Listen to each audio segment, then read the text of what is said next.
Okay, for the final approach to this, before I put my Rubio monocoat on, I'm gonna be sanding. And I saw a guy take a pencil and gently write it down. I wish I remembered his name. If I find it, I'll put it.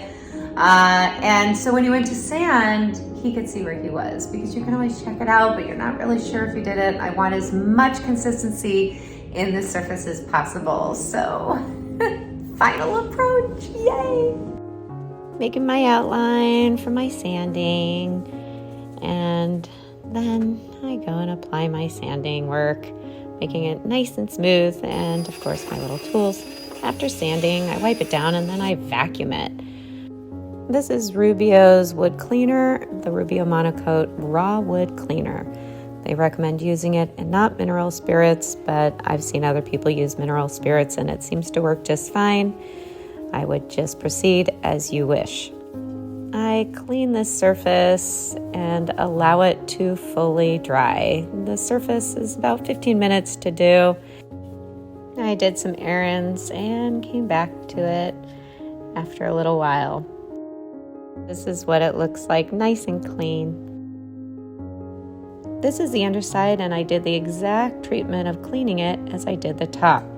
I started here, and now I am applying my Rubio Monocoat.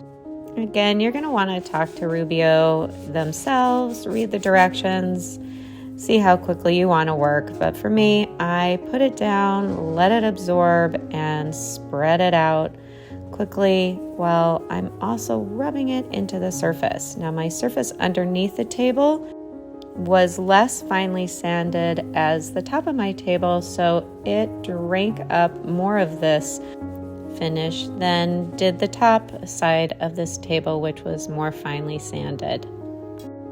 As you see, I spread it all out, and then now it's time to really make sure that I get any of the residue off. I'm using a non-absorbing pad, and also I'm using terry cloth towels to make sure that I get any of the remaining residue off. I drop it also into my bucket that you can see, and it's filled with water. Always make sure to follow safety directions on how to dispose those rags. Oil contaminated rags definitely have a propensity for fire, so safety first, make sure you do that carefully. I also give it a little buff. I like having it just push it into every single groove possible.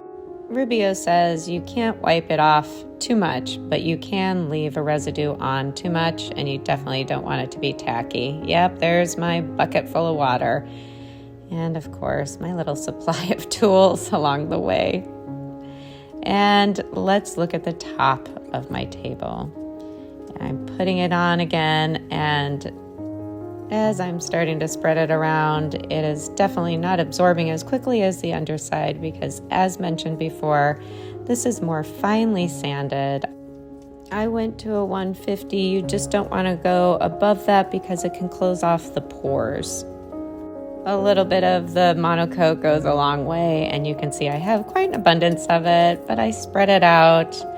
And of course, this also means that I will be buffing it out and rubbing it out for a long time. Just like shaping the table, I really actually enjoy this part. It's very therapeutic for me to buff out, rub out, bring out a beautiful texture, wood grain, everything that reveals itself after the application of this wood oil. This is a hard wax oil that protects this wood in one single layer, and it's pretty durable. I've used it on my maple burl live edge wood desk that you often see me filming on, and I used the pure on that one. This is the natural color. I definitely wanted to maintain the beautiful look of this 200-year-old slab, white oak, and I didn't want it to be too dark.